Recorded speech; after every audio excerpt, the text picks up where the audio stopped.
সুপ্রিয় শিক্ষার্থী, আসসালামু আলাইকুম।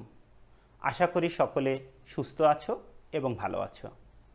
আমি আব্দুল্লাহ মামুন, প্রভাষক, গণিত বিভাগ, মাইলস্টোন কলেজ, ঢাকা। আজকের অনলাইন ক্লাসে তোমাদের স্বাগত জানাচ্ছি। গত ক্লাসে আমি আলোচনা করেছিলাম গণিত বিষয়ে অধ্যায় 13, অনুশীলনী 13.1। আজকে আলোচনা করব 13.2। সসীম ধারা 13.2 আছে গুণোত্তর ধারা। আজকে একটি ধারা লিখি, একটু খেয়াল করো। 2 + 4 + 8 + 16 + 32। আমরা গত আলোচনা করেছিলাম, গত আলোচনায় দ্বিতীয় পদ এবং প্রথম পদের ব্যবধান 2, তৃতীয় পদ এবং দ্বিতীয় পদের ব্যবধান দেখো এখানে 4, এই দুইটা কিন্তু সমান ছিল। আজকে এই দুইটির ব্যবধান সমান হচ্ছে না, তাহলে এখানে বিশেষ কি আছে এটা একটু লক্ষ্য করি। দ্বিতীয় পদ 4, ঠিক দ্বিতীয় পদকে প্রথম পদ দিয়ে যদি ভাগ করে দিই তাহলে 2। তৃতীয় পদ 8, একে যদি দ্বিতীয় পদ দ্বারা ভাগ করি তাহলে ভাগফল হয় 2। চতুর্থ পদ 16, তাকে যদি তৃতীয় পদ দ্বারা ভাগ করি তাহলেও ভাগফল হয় 2। অর্থাৎ এই ভাগফল সমান হচ্ছে। এই ভাগফলকে আমরা বলছি অনুপাত, সাধারণ অনুপাত। তাহলে প্রথম পদ এ সাধারণ অনুপাত আর। এবার একটু খেয়াল করো, আচ্ছা এভাবে বলতে পারি যে প্রথম পদের সাথে সাধারণ অনুপাত 2 গুণ করলে দ্বিতীয় পদ, দ্বিতীয় পদের সাথে সাধারণ অনুপাত অর্থাৎ আরও 2 গুণ করলে তৃতীয় পদ। তাহলে ধারাটি কেমন হয়? এ প্লাস এর সাথে আর গুণ এ আর প্লাস দ্বিতীয় পদের সাথে আর গুণ এ আর স্কোয়ার, তৃতীয় পদের সাথে আর গুণ এ আর কিউব। ঠিক এভাবেই আমরা এনতম পদ কত পাবো? এই এনতম পদটা কি হবে? দেখো একটা সম্পর্ক খেয়াল করো। দ্বিতীয় পদে আর এর পাওয়ার 2 - 1, তৃতীয় পদে আর এর পাওয়ার 3 - 2, চতুর্থ পদে আর এর পাওয়ার 4 - 1। তাহলে এনতম পদ তাহলে এ ইন্টু আর এর পাওয়ার কত হবে? n-1। এই এনতম পদকে আমরা বলছি সাধারণ পদ। এনতম পদকে বলছি সাধারণ পদ। তাহলে এবার এন সংখ্যক পদের সমষ্টি খেয়াল করি। এগুলা সূত্র। এন সংখ্যক পদের সমষ্টি, এন সংখ্যক পদের সমষ্টি।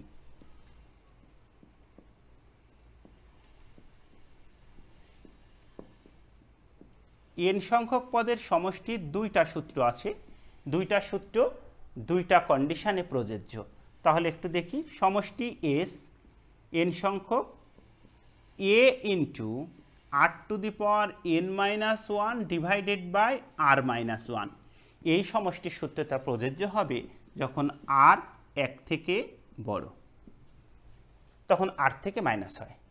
বা আরেকটি সমষ্টির সূত্র আছে a into 1 - r⁻n divided by 1 - r, যখন আর 1 থেকে ছোট। কন্ডিশনটা হচ্ছে আর 1 থেকে ছোট। তাহলে দুইটি কন্ডিশনে সমষ্টির দুইটি সূত্র আমাদের যখন যেটা প্রয়োজন আমরা অ্যাপ্লাই করব। তাহলে গাণিতিক সমস্যার সমাধান করি। অনুশীলনী 13.2 8 নম্বর অঙ্কটা আমি এখন সমাধান করব। খেয়াল করো, তোমাদের কাছে খাতা কলম আছে, অবশ্যই খাতা কলম নিয়ে বসেছো। তোমরা সাথে সাথে ক্যালকুলেশনটা করে ফেলবে এবং সূত্রগুলা চেষ্টা করবে এখনই যেন মুখস্থ হয়ে যায় এবং সেটা বুঝে মুখস্থ করবে। তাহলে 8 নাম্বার, একটি গুণোত্তর ধারার পঞ্চম পদ 2√3/9 এবং দশম পদ 8√2/81 হলে তৃতীয় পদ কত? তাহলে দেখো, ধরি গুণোত্তর ধারার প্রথম পদ এ সাধারণ অনুপাত আর আমরা জানি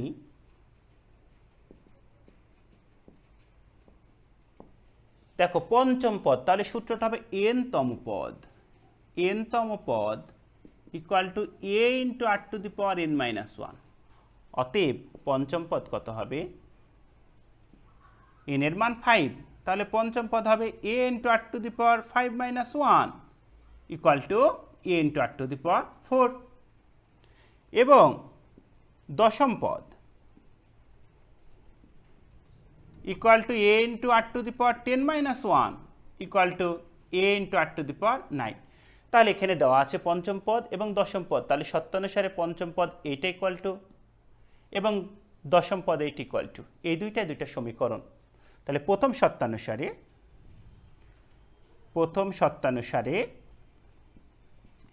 a into r to the power 4 equal to 2√3/9 সমীকরণ 1। দ্বিতীয় সত্যানুসারে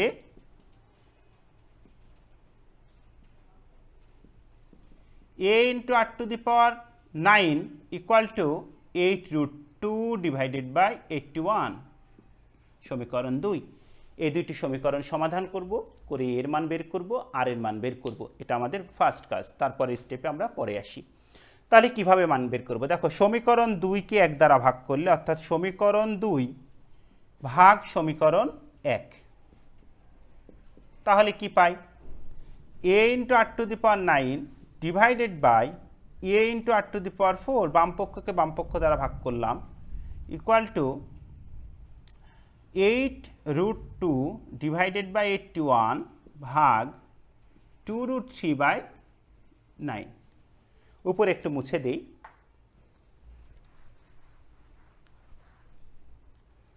বা a এবং a বাদ দিতে পারি, সূচকের সূত্র অনুসারে r এর পাওয়ার ভাগ থাকলে মাইনাস হয়ে যায়, 9 minus 4 equal to 8√2 divided by 81 into 9 divided by 2√3।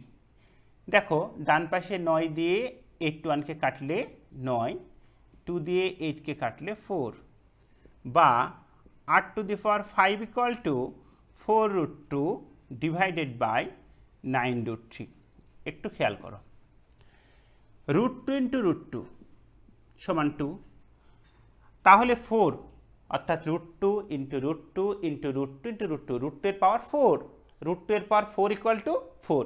তাহলে সাথে আরও √2 আছে, তাহলে √2 এর পাওয়ার 5। ঠিক অনুরূপভাবে √3 এর পাওয়ার 4 সমান 9, সাথে আরেকটি √3 আছে, তার মানে √3 এর পাওয়ার 5। তাহলে আমরা এইভাবে লিখতে পারি, বা r to the power 5 equal two, তাহলে 5 পাওয়ার বাদ দিয়ে, তাহলে r ইকুয়াল টু √2/√3। এই r এর মান সমীকরণ 1-এ বসিয়ে আমরা a এর মান বের করব। তাহলে এটাই লেখো যে r এর মান সমীকরণ 1-এ বসিয়ে, r এর মান সমীকরণ 1-এ বসিয়ে এটা পরে লিখছি। তাহলে কি হবে? a ইন্টু √2/√3 এর পাওয়ার 4 ইকুয়াল টু 2√3/9।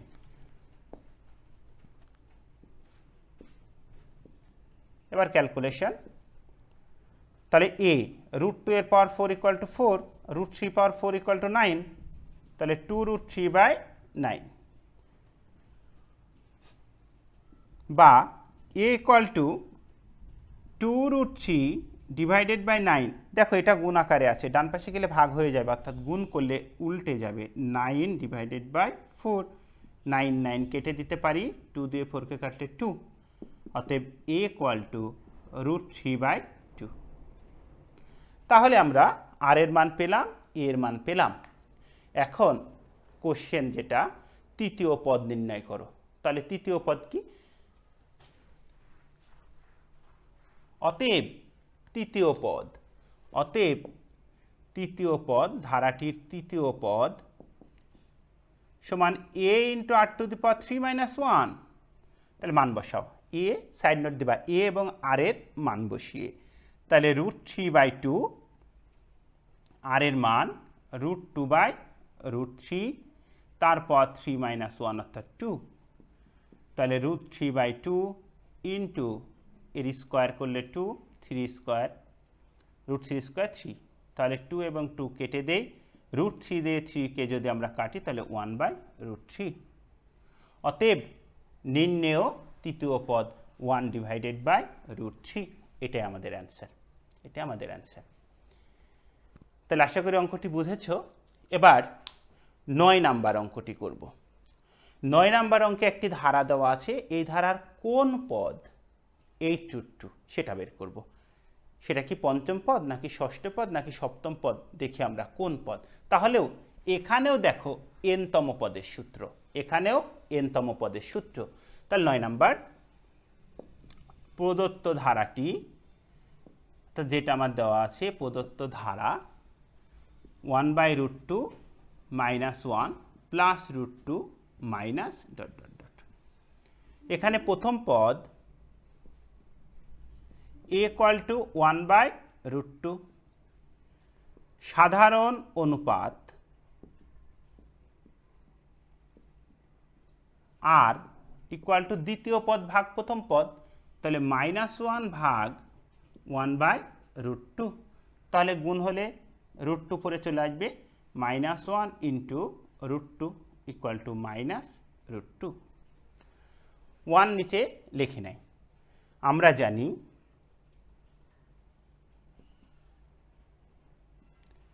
n-তম পদ = a × r⁻n−1। তাহলে কোন পদ 8√2, ধরি ধারাটির n-তম পদ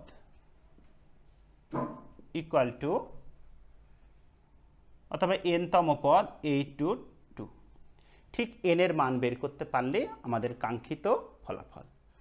তাহলে সত্যানুসারে আমি ধরে নিলাম যে n-তম পদ, তাহলে এই ধারার, তাহলে a এর মান বসাবো আর এর মান বসাবো, তাহলে অতএব সত্যানুসারে a কত 1/√2 আর -√2 তার পাওয়ার n-1 = 8√2। এবারে ক্যালকুলেশন, √2 ডান পাশে গুণ আকারে চলে যাবে, তাহলে -√2 n-1 এইটা যখন এপারে গুণ আকারে যাবে √2 × √2 2, তাহলে 8 × 2 তার মানে 16, একটু পরে মুছে দেই,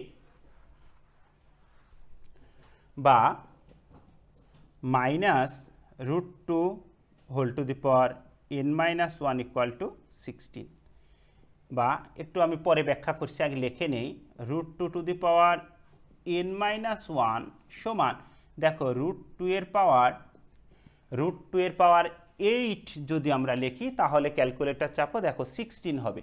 এখন √2 এর পাওয়ার 8 হলেও তো 16 হতো, কেন -√2 এর পাওয়ার 8 দিলাম? দেখো আমরা সূচকের ক্ষেত্রে একটা সূত্র জানি, a⁴x সমান যদি a⁴y হয়, এখানে একটা সত্য আছে, সত্যটা a শূন্য থেকে বড় এবং a ≠ যদি 1 হয়, তাহলে এখান থেকে আমরা লিখতে পারি এত হলে x = y, এটা একটা সূত্র। তাহলে এই a সমান হতে হবে, ঠিক এ কারণেই √2 এর আগে একটা মাইনাস দিয়েছি, কারণ এই পাশে সেটা আছে, তার পাওয়ার 8, তাহলে এখান থেকে আমরা পাওয়ার সমান পাওয়ার, অর্থাৎ n-1 = 8 লিখতে পারি। এই সূত্রটা সাইড নোট দিতে পারো, দিলেও হবে না দিলেও হবে, বাট জেনে রাখাটা জরুরি। বা n-1 = 8 বা n = 8 + 1, অতএব n = 9। তাহলে আমরা তো ধরে নিয়েছিলাম যে n-তম পদ হচ্ছে এত, অতএব নির্ণেয় নবম পদ 8√2, এটা আমাদের অ্যান্সার। এবারে 11 নাম্বার এবং 13 নাম্বার দুটি অঙ্ক। 11 নাম্বার অঙ্কটা আমি বুঝিয়ে দেব, তোমরা লেকচারটা শেষ করে অঙ্কটি করবে, এবং 13 এই অঙ্কটি আমি করে দেব। 11 নাম্বার অঙ্কটা একটু খেয়াল করো।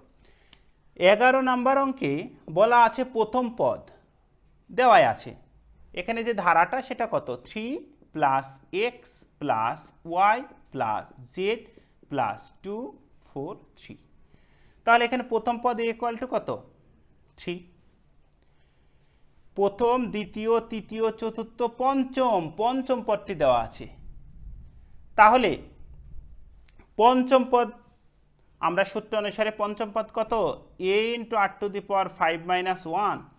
সত্যানুসারে এই পঞ্চম পদটি হচ্ছে 243। 243 ঠিক আগের দুইটি অঙ্কের মতো এটা, এখানে ডিটেলস করছি না, একটু খেয়াল করো। তাহলে এর মান তো আমি জানি 3 into r to the power 4 equal two 243, বা r টু দি পাওয়ার 4 3 দিয়ে যদি ভাগ করি তাহলে হবে 81। তাহলে r to the power 4 equal two minus কিসের পাওয়ার 4, 3 পাওয়ার 4, 3 পাওয়ার 4 প্লাস অথবা মাইনাস দুইটার পাওয়ার 4ই হচ্ছে 81, প্লাস 3 টু দি পাওয়ার 4 81 অথবা মাইনাস 3 টু দি পাওয়ার 4 81। অতএব r equal to plus minus 3। এবারে দেখো আর যদি প্লাস 3 হয়, r সমান 3 হলে এখানে x এর মান বের করব, x এর মান বের করব। তাহলে খেয়াল করো তো, সেই 8টাই তো ছিল ভাগফল, অর্থাৎ দ্বিতীয় পদ ভাগ প্রথম পদ, সেটাই তো ছিল r। তাহলে x ডিভাইডেড বাই 3, দ্বিতীয় পদ ভাগ প্রথম পদ সমান সেই r, তার মানে এটাই সমান 3। অতএব x ইকুয়াল টু 9। দেখো x এর মান আমি পেয়ে গেছি। আবার দ্বিতীয় পদ ভাগ তৃতীয় পদ ভাগ দ্বিতীয় পদ, আবার তৃতীয় পদ কত, y ডিভাইডেড বাই দ্বিতীয় পদ x সমানও তো ভাগফল অর্থাৎ অনুপাত, সেটাও তো 3। তাহলে এখান থেকে তো আমরা মান পেয়েছি y ডিভাইডেড বাই x এর মানে যে 9 ইকুয়াল টু 3। তাহলে অতএব y ইকুয়াল টু 27। দেখো আমরা মান পেয়ে যাচ্ছি অটোমেটিক্যালি। আবার ঠিক অনুরূপভাবে আমি চতুর্থ পদ ভাগ তৃতীয় পদ সমানই সেই ভাগফল আর। তাহলে আবার z divided by y equal to সেই ভাগফল অর্থাৎ অনুপাত 3, অর্থাৎ z equal to 3 into y, 3 into y, তার মানে 3 ইন্টু y এর মান আমরা পেয়ে গেছি 27 ইকুয়াল টু 81। অনুরূপভাবে r এর মান -3 ধরে ঠিক আমরা x এর, y এর এবং z এর মান পাবো। তাহলে অঙ্কটি করবে আমি 13কে। এবার 13 নম্বর অঙ্কটা একটু খেয়াল করো, যে এখানে একটি ধারা দেওয়া আছে, সেই ধারাটির 2n প্লাস 1 সংখ্যক পদের সমষ্টি। তাহলে আমাদের এই তিনটি অঙ্কই n তম পদ দিয়ে করেছি, এই অঙ্কটা সমষ্টির সূত্র দিয়ে করব, বাট আমরা সূত্র আগেই শিখেছি। তাহলে 13 প্রদত্ত ধারাটি 1 minus 1 plus 1 minus 1 plus dot dot dot, এটা হচ্ছে আমাদের প্রদত্ত ধারা। তাহলে দেখো প্রথম পদ a ইকুয়াল টু 1, সাধারণ অনুপাত r ইকুয়াল টু দ্বিতীয় পদ ভাগ প্রথম পদ, দ্বিতীয় পদ -1 ভাগ প্রথম পদ 1 ইকুয়াল টু -1। তাহলে -1 একের থেকে বড় না ছোট? ছোট। তাহলে r এর মান যখন একের থেকে ছোট, তখন সমষ্টির যে সূত্রটা ছিল সেটা লিখি। আমরা জানি n সংখ্যক পদের সমষ্টি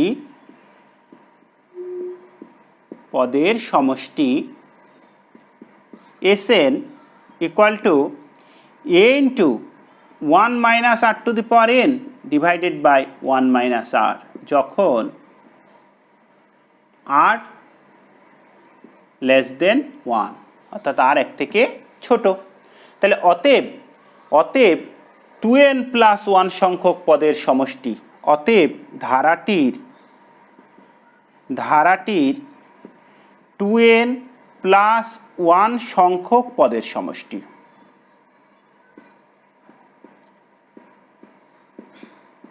দেখো এখানে n 2n plus 1, a 1, r -1, calculation করলে অঙ্কটি হয়ে যাবে। তাহলে s 2n প্লাস 1 সমান a এর মান বসাও 1 মাইনাস r এর মান -1, তাহলে n এর স্থানে বসবে 2n plus 1 divided by 1 minus r এর মান -1। একটু উপরের দিকে মুছে দিচ্ছি। দেখো সমান 1, এই 1টা গুণ আকারে আছে, 1টা লেখার প্রয়োজন নেই। 1 মাইনাস 1-এর পাওয়ার -1 প্লাস 1 ইকুয়াল টু -1। কেন সেটা আমি সাইড নোটে একটু বুঝিয়ে দিচ্ছি, তোমরাও সাইড নোট দিবা। তাহলে -1 ডিভাইডেড বাই 1 মাইনাস মাইনাসে +1, একটু সাইড নোট দিবা। এই এন এর মান যে কোনো স্বাভাবিক সংখ্যা হলে তাহলে সেটা কিভাবে লিখব? n belongs to natural number হলে এই -1-এর পাওয়ার 2n প্লাস 1 এইটার সমানে আমরা লিখতে পারি -1-এর পাওয়ার 2n প্লাস ইন্টু প্লাস, পাওয়ার যখন প্লাস থাকে তখন ইন্টু হয়ে যায়, তোমরা সূচকের সূত্র থেকে জানো, ইন্টু -1। -1-এর পাওয়ার 2n হচ্ছে n এর মান যে কোনো স্বাভাবিক সংখ্যার জন্য জোড় সংখ্যা, আর -1-এর পাওয়ার যদি জোড় সংখ্যা হয় তাহলে সেটা প্লাস হয়ে যায়। তাহলে -1 whole to the power 2n সমান 1 ইন্টু -1 সমান -1, এটাই তুমি সাইড নোট আকারে লিখবা। সমান 1 প্লাস 1 ডিভাইডেড বাই 2 সমান 2/2 ইকুয়াল টু 1। তাহলে অতএব নির্ণেয় সমষ্টি 1। অতএব নির্ণেয় সমষ্টি